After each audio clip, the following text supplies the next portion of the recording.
Have you ever looked at a 2D drawing print and you couldn't quite tell what that 3D model should look like?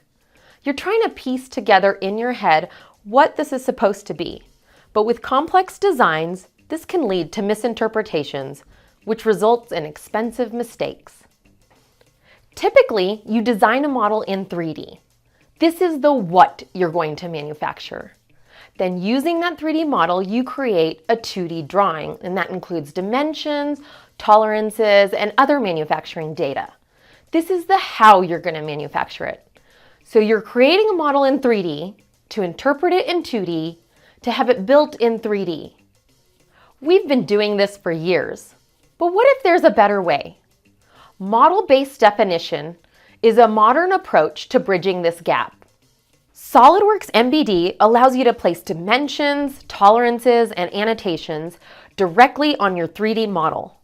This 3D information is stored in a 3D PDF that can be easily shared and viewed by anyone on a computer, tablet, or even your phone. Model-based definition can be used alongside traditional 2D drawings to improve communication, or replace them altogether to streamline your processes and minimize manufacturing errors. For a more in-depth look at SolidWorks Mbd, click here.